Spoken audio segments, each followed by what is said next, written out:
Chinese match between TongFu and FTD.C. Here we're going to be going into Game 2 of the Best of 2 series with a 1-0 for TongFu. They were able to just crush it in their first game. There's some great Ember Spirit play from Q. A little bit of a different build, but definitely up the alley that he was looking for as far as really just making sure that he couldn't be killed off easily in the fights.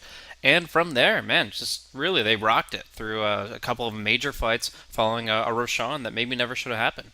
But there you go. We're going to be seeing Game 2 starting off with a draft underway already. Thanks once again for tuning in. I'm myself and Blaze, and let's check it out. So I want to note already the reserve time on FTD.C. I talked about this for TongFu in Game 1. Their very first ban, it seemed like they were almost maybe like looking over picks. That's as a drafter, sometimes you maybe didn't have enough time to research a team. You just look over, okay, what do they really want to run? Last time was the Darkseer first ban for TongFu, and they plotted over that for nearly a minute just for their first ban. But now FTD, for their first ban, spent over a minute on the Slaughter first ban. And it's just, it's hard to kind of make that call to really recoup from such a loss. But yeah, now they're kind of drafting on the fly from this point forward. Their Slaughter, Undying, banned out in Phase 1, Doom, Tusk as well taken out, leaving the Night Stalker in the pool as what looks to be the response to the Queen of Pain. So Queen of Pain first pick, Night Stalker, Wyvern, response, and the Darkseer will be that last hero for FTD.C. So they ban out the Ember Spirit, the Juggernaut. Looks like they've got in mind to pick up a carry pretty early on this draft. They're banning out those kinds of heroes. And then Dazzle banned out as well. I mean, I understand the Ember Spirit quite a bit. I don't really understand the Juggernaut ban. The Ember Spirit is good against Queen of Pain. The Juggernaut's bad against Queen of Pain. Though, obviously, Winter Wyvern Juggernaut is still pretty fearsome. Arctic Burn plus the Blade Fury, that's often going to be a kill. So, but you got Surge. You got Surge on the Darkseer. I'm really not too sure why you would be afraid of the Juggernaut. I've seen a little bit more Blade Fury play around Ion Shell recently. In just active exchanges, you use the spin, you negate the Ion Shell's impact for a creep wave. But no, overall, I think that Juggernaut's really not that fearsome. I mean, maybe he gets Battle Fury to kill off Darkseer's illusions. For the most part, I would say Juggernaut is not worth the ban here unless they have another hero in mind that will be, having a really hard time against him. Anyways, the other ban from TongFu is just going to be a Spirit Breaker, a lot more sensible in this situation since the double Ion Spirit Breaker charge can be really frustrating to deal with. From here, we've got Disruptor as the support for TongFu, so maybe going to be a safe lane tri-lane this time around instead of the dual lanes TongFu were running in Game 1. And that also means the Night Stalker is going to be a core hero here, I believe, in the off lane. So, I mean, you could still run Night Stalker Disruptor duel, but otherwise the Wyvern's going to definitely be covering the safe lane carry against that pesky Darkseer. 5 seconds remaining. Disruptor Glimpse, obviously pretty good against Surge and Blink, but the real value is if you can get the kinetic static right when the Queen of Pain blinks in and just catch her in a really bad spot. This also forces early BKBs where you normally wouldn't want them. You're up against the Crippling Fear and the Static Storm Silences. It makes a BKB almost a must for the core heroes towards the mid to late game. And one hero that naturally picks that up is going to be the Gyrocopter here, and I expected them to third pick a carry. You don't ban 2 carries and then not pick up one pretty early in Phase 2 and save her for 5th. That's just not going to happen. We do see Shadow Fiend as a response, though, which is pretty interesting. Obviously pretty good in the matchup against Queen of Pain. Sometimes can even edge her out if the Quap slips up a little bit. And then obviously on the Radiant side can fall back to his stacks, which we're going to probably see prioritized quite a bit. I also love Wyvern and Shadow Fiend. Combining the Winter's Curse and the Requiem could be some massive damage that the Gyrocopter might just not be able to keep up with. I see FTD.C have a really good level 1 though, and they're going to maybe exploit that by getting some better wards out, invading the Radiant side. Bounty Hunter is going to be the first support grab actually for FTD.C, and they'll look for kind of a basic 5 position hero to cover up the safe lane while the Bounty Hunter roams around with the Darkseer. And that's pretty strong as well. I think that it'll be mostly a 2v3 bottom when the Bounty Hunter's with the Darkseer. But I think Bounty Hunter might be able to give them the slip, rotate mid, and collaborate with the Queen of Pain for a maybe kill first blood on the Shadow Fiend. The problem with Wyvern Night Stalker is their rotation power is decent when they smoke, but not when they TP. Where like a Dazzle or an Abaddon can save a life, a Shadow Demon can do this as well when he TPs and just spams one ability or queues it up. The Wyvern and the Night Stalker can't really do that. The Cold Embrace probably won't save your life against the Queen of Pain there. So, the way I look at it is Bounty Hunter definitely can really give this Shadow Fiend a hard time unless TongFu are preemptive and really babysitting in some capacity. The other alternative is, of course, keeping a Sentry Ward up on the mid lane at all times, which can be very expensive as well. Another carry ban, this time obviously making sense since the Gyrocopter has already been selected. Can we see a Huskar here? I think Huskar is really good against Gyrocopter, kind of so-so against Queen of Pain though. And obviously, all he's got is the Wyvern Cold Embrace to fall back on. It's not bad. Wind Ranger might be better though. I think Wind Ranger is just the better hero pickup overall. Like, she doesn't get harassed by the Bounty Hunter ever. Yeah, has a lot more to do with the Gyrocopter. I don't know, they're both pretty good. But what you want to do is get a core hero that doesn't have to rely too heavily on mass flash farm, because Shadow Fiend's already occupying that role for them, so you're going to be looking for something that gets a little bit more kill emphasis and less farm emphasis. That's why I bring up the Wind Ranger and the Huskar.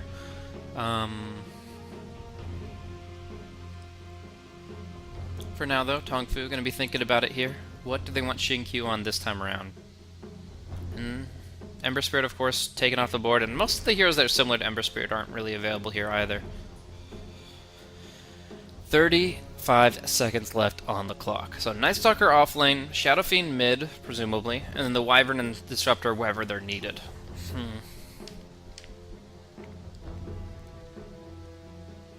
Clinks isn't too bad either. Huskar is the pick. Alright, called it early. I mean, it's a hell of a hero. You are going to be looking at probably like a Vengeful Spirit for FTD.C's final pick. Ancient Apparition is actually still in the pool too. AA would probably be pretty good, but it's greedy as can be. Look at the Lion. Wow. Okay. So, yeah, we're going to be looking at this Huskar, and it is definitely one of the heroes to pick in this kind of situation. It will be obviously finished off by the Queen of Pain Sonic Wave if they reserve that spell. It makes it very important that Feat, or Featuring, gets the Aghanim Scepter out pretty early on. Beyond that, though, the Lion, yeah, I mean, he's got the Disables at least. AA and Venge as options, I might prefer them, but Lion, he does have enough burst damage against the Shadow Fiend to cause issues for the Huskar, or sorry, for TongFu in general. And then Huskar is also going to be frustrated by the Hex and other Disables. It works. AA would have been a bit greedy, I'll admit, so we'll see if the Huskar even gets to go to lifesteal at this point. I think he will. I think lifesteal is still pretty important in this situation. It also looks like there's a possibility of them running the Huskar mid and the Shadow Fiend safe, and I think that's a really good audible call for when your Shadow Fiend's too heavily pressured. They don't want to constantly rotate a Disruptor or a Wyvern over to the mid lane to keep the Shadow Fiend safe. So what they might just do is put... No, they swap. No, okay, so maybe they'll put Xingqiu on safe lane and put Huskar mid against the Queen of Pain, which is a fine enough matchup. I'm seeing a pause, but I'm also seeing some red numbers indicating a disconnect here. So I might be jumping out of the game and then back into it for a very brief time. Yep, looks like we'll do a quick reconnect. But overall, yeah, I love the Huskar pick, but I still see some potential for the FTD.C to bring it back. I mean, they still have a decent lineup when it comes to the laning phase. Maybe they stamp a courier, wreak some havoc in general. I don't think Huskar is like an auto win this game. It's nice. It's, like I said, good against Gyrocopter, good against the Dire Draft, but it's not like an auto win, and they will have tools to deal with it towards the mid game.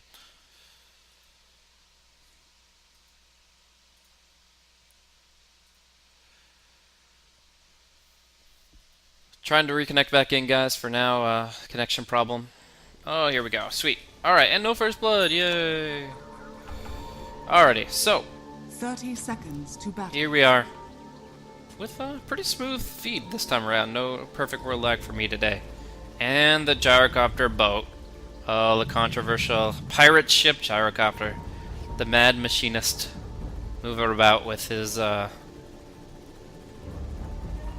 don't know. It's a little crazy for even me, but, you know, I'm old school. I'm Dota 1. Sometimes The things battle irk you, and you just begins. want to keep them the same. But oh well. Worthy tribute. So we're going to be seeing U9 running safe lane Huskar and Shinkyu, the farmer on the team, running that mid lane SF. So it's a player swap, but it's not going to be a lane swap for these heroes. We're actually going to see a very early jump here for the Bounty Hunter. Really wants to start off on the right foot with a courier snipe, but Shinkyu, if you look at his items, already went for the healing salve. He didn't go for any branches, so doesn't need to courier out a healing salve after getting that bounty rune. So Bounty Hunter's just going to have to keep on moving, and yeah, we'll see Feet under some pretty heavy pressure. There's a couple Thunder Strikes already offsetting the matchup, and Shinkyu still looking for his first stole, actually. Oh, Sentry Ward already in play, so the Rupik not going to be able to wreak too much havoc just yet. Needs to get his first 200 gold, and he needs to look to tango this Sentry. In the meantime, though, we'll have Huskar down here. Interesting pair of wards here. I'm not too sure why you want the sentry there. The obs, I mean, makes sense. I mean, you can see LPC very clearly. But maybe it was a misplace on the sentry ward. Maybe they thought they had observer wards selected, because I don't think the sentry is all that valuable, even if the obs is. Alright, I'm seeing Zex Bingo offlane with the Mango here. A lot of HP regen to work with. So although A1 will do his best to zone him out, it still looks like Nightstalker will get a decent bit of experience. He should be like level 4 by nighttime, which is plenty to get involved. Rupik does look to put some pressure on Shinkyu more directly too. LPC looks to cover the bottom rune, and I think Darkseer might just look to block the spawn. No, he's sticking to the lane, making sure he gets the Iron Shells out early, and we're actually going to see some good damage here onto the Shadow Fiend. They can't really blink follow-up, since they've already used that, but they take care of the ward with that early sentry I was talking about, and they put a lot of damage onto the SF, only at 12 souls, and a regen rune. Oh boy, great for the Queen of Pain. Up top, Nightstalker gets caught by the Impale, and it looks like it's going to be the Rock and Frost to bring him down for the first blood. Already Monet starting off on the right foot. Dire's top tower is under attack. So I'm really confused about this sentry ward. I think this is actually blocking spawn. I'm not sure, but if they did block their own spawn, I really don't have words for it. Other than the fact that Reborn did mess up some of the trees and spawn boxes, but I don't think that was one of them. So Iron Shell's coming out here trying to annoy the Huskar, but the lower HP Huskar is, the more fearsome he might be. And we also see some very safe Courier play. It's actually going to be Faith that delivers the bottle, while the Courier stays under the tier 2 tower. It makes Riplik's job very difficult. He really can't be the annoying bounty hunter if he can't find that snipe. And Faith will just sit here, perfectly fine staying level 1 and just spamming Thunderstrike. It's a very mana-efficient spell just for level 1. Only costs 130, and you're going to be able to get 160 damage out. It's very solid.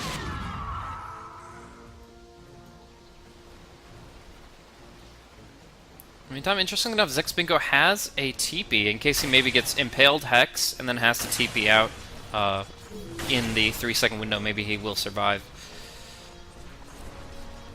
Anywho, at least it will be an Iron Shell on the Bounty Hunter, so maybe having more potential this time around, but he can't get in range to tango the Sentry Ward, and he's just going to be caught out. The Kinetic Field will actually lock him in, and Shinkyu just needs one more raise to make this a kill. Doesn't get the raise, though, as Ripuk runs south. So it looks like he'll be okay tangoing. He's got a lot of armor here, 5 base armor and no spell damage to bring him down. So one more hit is not going to do the trick, and it's actually going to be a turnaround here against Faith. Just one more Revenom hit, and the Disruptor will fall.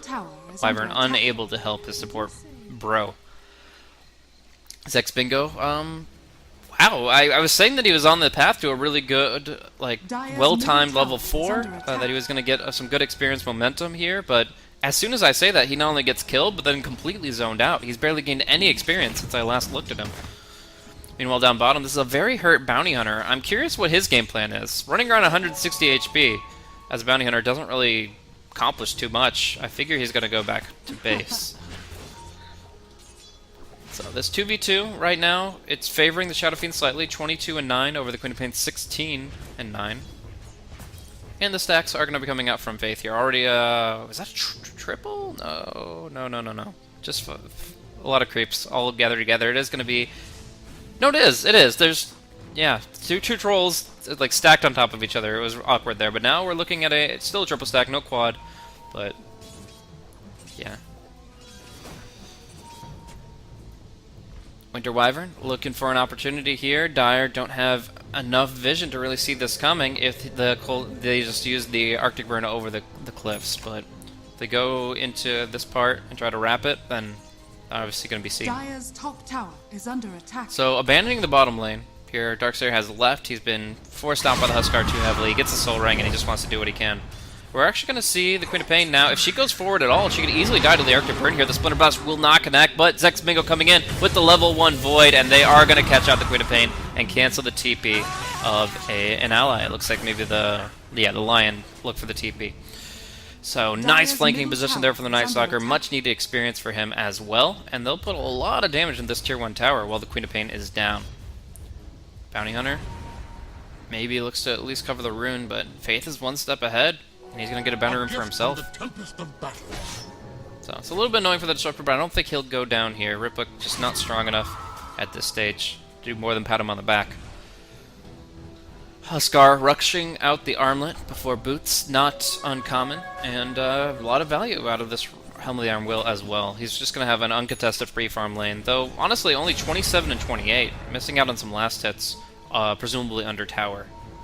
Base damage of Huskar isn't ideal, and it might be something that U9 hasn't practiced as heavily. Ooh, a dive here. Zex Bingo gets the first hit. Now looking for the Crippling Fear on a Queen of Pain. Needs one raise to get it, and there you go. Shinkyu finds himself another kill. 2-0 Shadow Fiend near the top of the CS, only behind the Gyrocopter, who's been farming on the top lane.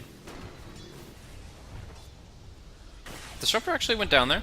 They do pick him off. He was looking to stack, and Rupuk with the Shuriken toss is going to be able to bring him down. It looks like level 1 Shuriken now freshly hitting level 4, and now trying to run for his life. Zex Bingo doesn't have detection, but he does have a silence, and one more Void will do it, but Ripuk looking for the Fade Time Invis. No! The Courier! I honestly think the Courier just got that kill for Zex Bingo.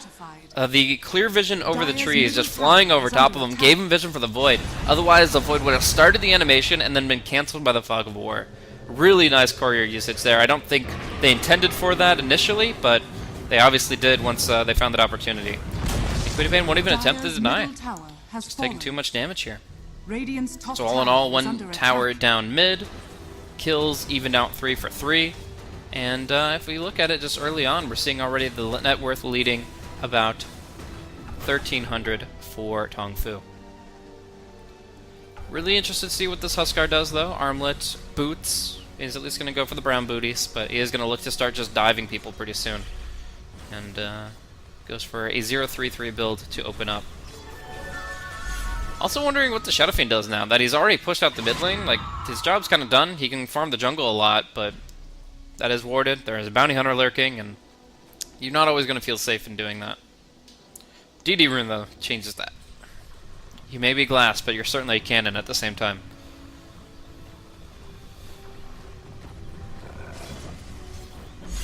Oh, could be a smoke play coming out here. Lion and Gyrocopter have some real kill potential. FTD just looking for some blood, and it might be on this SF. He's going to be moving back to base, so leaves the Disruptor all by himself. Faith very probably in some trouble here, as we see Monet now breaking the smoke. They're looking for the call down over the tree line, but that kinetic field makes it hard for him to actually engage. They get a nice little pincer, and it is going to be the Shadow Strike that sets up a call down here. Glimpse back, delays it, but Queen of Pain still grabs the kill with the damage over time. Up top here, Ripbook just keeping tabs on enemies here. If anybody TP'd to help out the Disruptor in mid, then instantly the Bounty Hunter would go for the cancel with the Shuriken toss. So overall, just good mentality here. It's actually right on top of his foe. But yeah, his intention there just to make sure that there is no reinforcement for the Disruptor, and it's a clean kill. Monet now is actually up top here. Shinkyu gets a good hit on him with the raise long range. Decent chunk of his health already gone. But LPC is caught out here, and it might have to Arctic Burn over the tree line to disengage. They want to keep it casual, wait for somebody with a disable to come in. But in the meantime, TongFu are rallying 4 heroes against 2. They get the darkness out.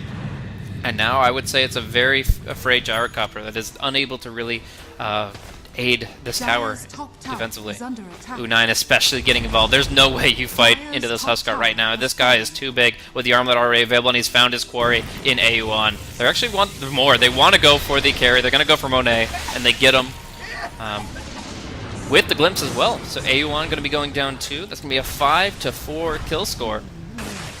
And that is going to be TongFu looking really strong, pressing forward here. I mean, how do you fight this Huskar? Just right now, just the 1-3-3 build, the armlet. This guy is an absolute monster. You have to use your first Sonic Wave of the game to kill the beast. It seems so difficult. They don't have damage coming from other sources either. It's really just the Queen of Pain and Gyrocopter.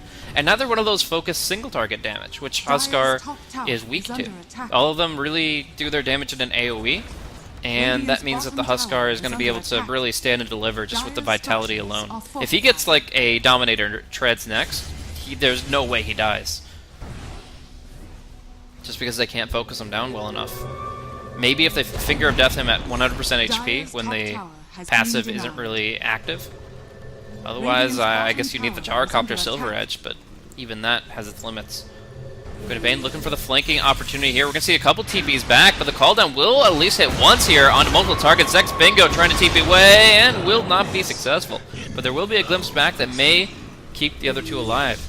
As Faith goes on the run, LPC just goes for the TP.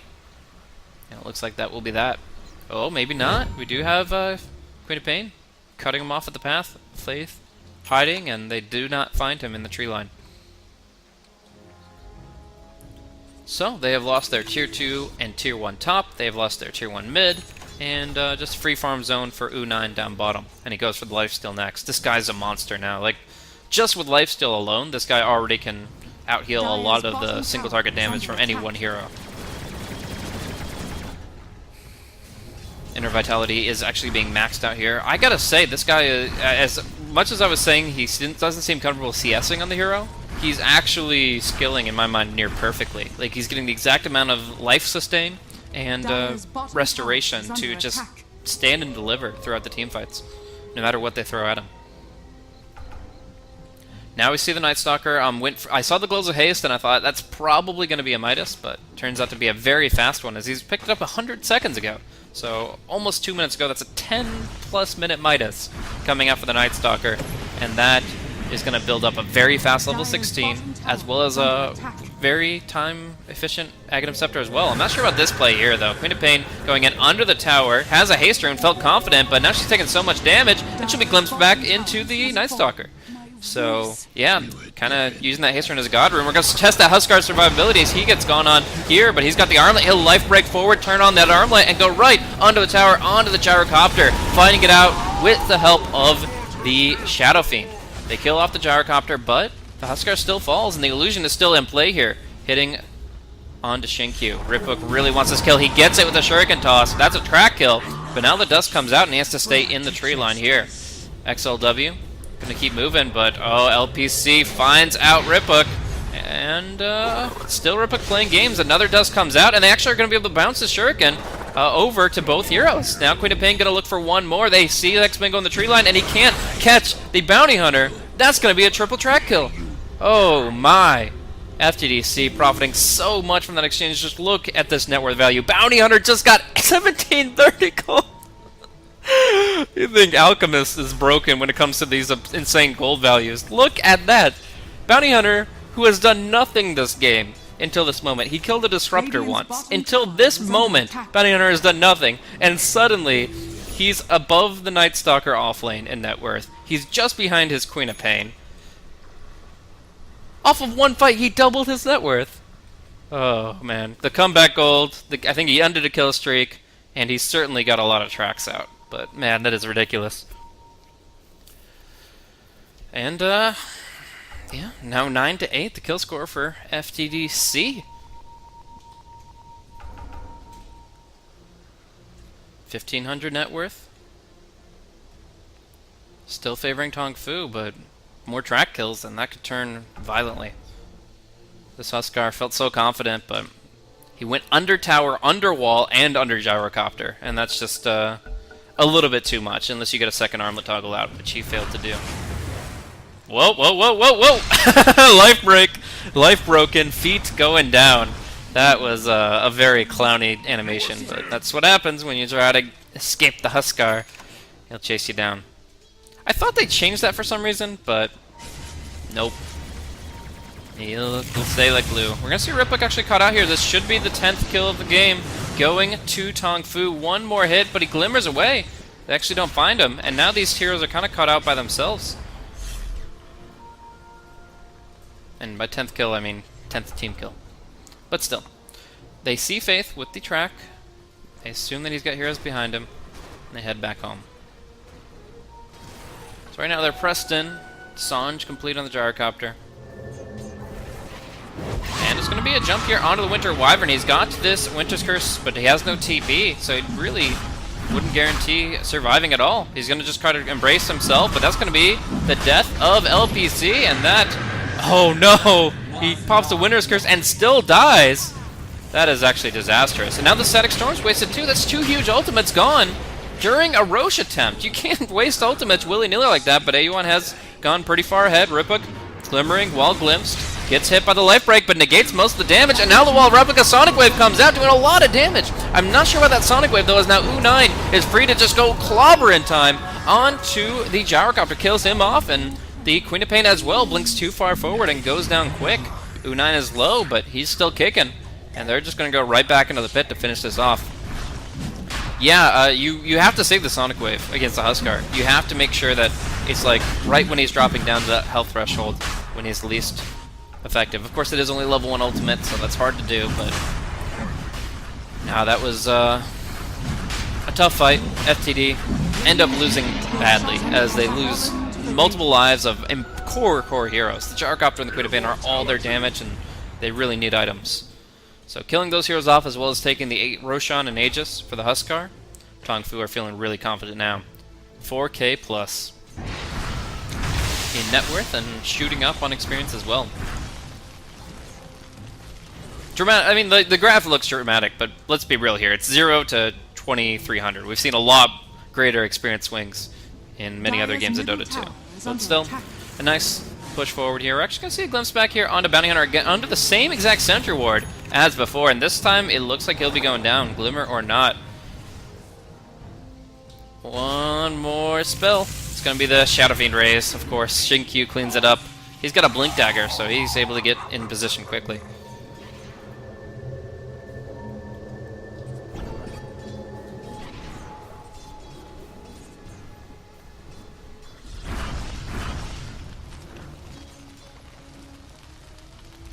So at this point, I feel like you just build up the Night Stalker, or sorry, the Huskar in terms of strength.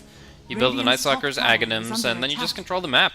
I mean, right now FTD are clearly not able to fight fairly. Queen of Pain can find pickoffs left and right, but Bounty Hunter can be very annoying. But when it comes down to a full-on engagement, 5-on-5, TongFu just have the better lineup for it, at least with this much momentum behind it.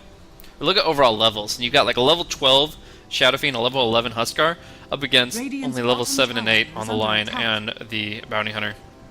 These cores are so much more powerful than the supports. See, that's how I thought it would work, but maybe she got hit by the life break and then she blinked out. I don't know. It's very interesting. And another double ward. I gotta say that they're not planning this the way that we're seeing it. And the smoke will come through, but Bounty Hunter doesn't get the chance to break it here, and this actually might be the death of the Queen of Pain. Gonna be able to get the Thunder Strike, and then as soon as she blinks back, that's a glimpse by Faith. So that's gonna be the death of the Queen of Pain, and that's gonna be a push down the mid lane. Huskar on the front line, of course, with his Aegis, but has to watch himself as his mana pool is lacking. Not usually a concern, but in this case, very important with that inner vitality. Gyrocopter just trying to get the next thing. It looks like maybe could be a Silver Edge still. I'm not gonna assume Sanjin Yasha until I see it. We will see, however, Ripuck caught out, Glimmer or not, he'll be going down, and that's gonna be AU1 also. Just trying to hold the high ground, but it's so difficult now. They heal up the Huskar. pretty significantly with his high HP, and now he's just going to go right on the tower with that armlet ready to go. They do go for the vacuum, but there's going to be a Witch's Curse as well. Monet has to shoot the gyrocopter. That means he mitigates U9's strike, but still will fall in the end. And now U9, one armlet toggle away from just wiping them all out. And yeah, he's on a killing spree.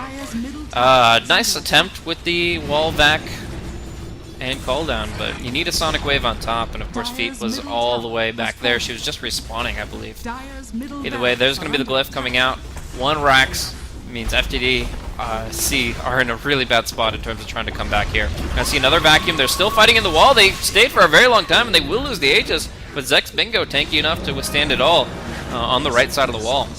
So they're just going to go ahead and slowly poke down the barracks. That should work out for them. Do they need the range racks? It looks like they'll claim it no matter the case. No ultimates really available to thwart their intentions, but they should get back now. Bounce, bounce, bounce. That sure can toss. But Shinkyu's got the blink, and U9 is a friggin' Huskar. You don't wanna. It's not just picking a fight with a bull. This is picking a fight with a semi-truck. And a Huskar will be finishing up Heaven's Halberd soon, I believe. At least that seems to be the intention. Where's that? Yeah, he's going for the Talisman Evasion now. Ding, ding, ding. We have a winner. Faith caught out. Blips back might not be enough. The smoke and the Tranquil Boots allow line to close in, but there's a haste rune. Are you kidding me? One of two runes that would save him there. The Invis obviously also being quite helpful. Gyro, gyro, gyro. Needs to get... Oh. Well, never mind. This is kind of the awkward timed GG that we saw in Game 1. Monet actually dropped it at a weird time where just like a Rubik died. And they were like, GG. Well, this time, they talked about it as a team. They know that there's no path back after the mid lane of Rex has fallen. And they just call it without making it too much more painful for them. Hopefully they learned something from the game. Maybe playing with more experienced and higher level players at least gives them some good feedback on what they need to change up, but in this case, it's a lot of things. First of all, you got to be worried about that last pick Huskar. Not that it was the most dominating aspect of the game, but it certainly didn't help. And then, just overall, I guess the Queen of Pain getting shut down as hard as she did is quite unfortunate. I feel like TongFu played around the mid lane really well with that disruptor early on, and it didn't seem like Feet was comfortable getting harassed that heavily. Still, he was able to get 4, 6, and 1 on his KDA, and Bounty Hunter did swing back with just a track triple, essentially. But just wasn't enough. 20 minutes, 44 seconds, TongFu take Game 2 of this 2-game series, and that's going to bring us to a bit of a break here. We are actually ahead of schedule, guys. 50 minutes. Or no, sorry. I apparently can't see clock with glare on my screen, but 30 minutes ahead of schedule. So we're going to be waiting approximately half an hour. Maybe we'll start a little bit early, but we are going to be looking for our next match of the day. Since we just finished with TongFu and FTD.C's team, we're actually going to be looking at FTD.B versus TRG, which I believe is Thunder Robot Gaming. I've seen them once or twice. Interesting name, interesting playstyle, and you won't want to miss it. Thanks once again for tuning in here for TongFu versus FTD.C, and we'll see you guys in half an hour for the next match here in Starletter I League China. Once again, thanks for tuning in.